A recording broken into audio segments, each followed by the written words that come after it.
In his press conference yesterday, Greg Van Avermaet said that he thinks, in his opinion, he's the top rider at the moment. Do you think that's the case, or do you think Peter Sagan's still got the edge?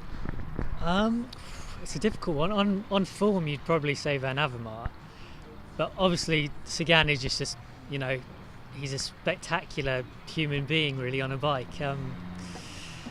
At the moment, basically on form, I'd probably say Van Avermaet is the better rider, but obviously Sagan is the more talented rider. So really, we're set for a fantastic duel on Sunday, I think. Definitely. He obviously moved to Bora at the end of last season. Do you think he's regretting maybe not having the teammates that he had at Tinkoff before? I don't know. I mean, he's Sagan, he doesn't need a spectacular team around him. And I guess all the guys he had last year, a lot of them have actually come to Bora. So it's not as if he's, got no one there that he knows and is familiar with. And as I said, he's Sagan. He doesn't need a really good team around him. He can win those races on his own. We saw that in Milan-San Remo. Obviously, he didn't win there, but he made that late attack and he came second. So it's not.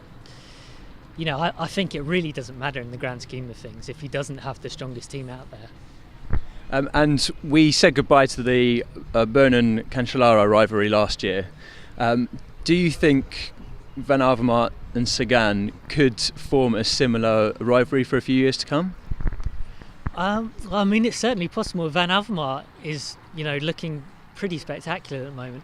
And actually, it's pretty funny because a few years ago they were actually in the same boat.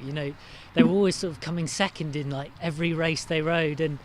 But now it does seem like, obviously Sagan is, all round he's the best rider in the world and probably the best all-round rider we've seen for quite a while.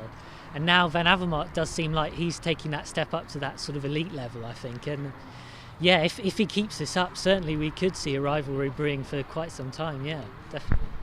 Van Avermaet is now 31. Why do you think he's bloomed so late? Is there any particular reason that he's just come in to his own, really? Had almost a breakthrough season last season. Not a breakthrough, but his most successful one, definitely. Yeah, it's a tough one because, I mean, he's always been quite a good rider. And originally he sort of started out, a lot of people considered him more of a sprinter. And then he started doing a bit more in some of the classics, right? Some of the hillier races. And now I think he's just sort of, it seems like he's really sort of worked on more on his climbing and sort of stuff like that.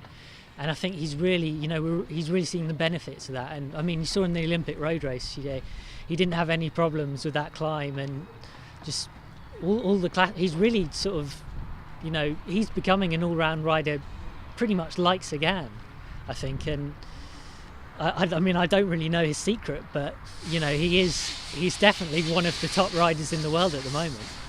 Sagan just said in his press conference that there's more than two riders in this race. Everyone's talking about him and Van Avermaet. If you had to pick an outsider or someone that's not Greg or Peter, who would you go for the race? It's a tough one.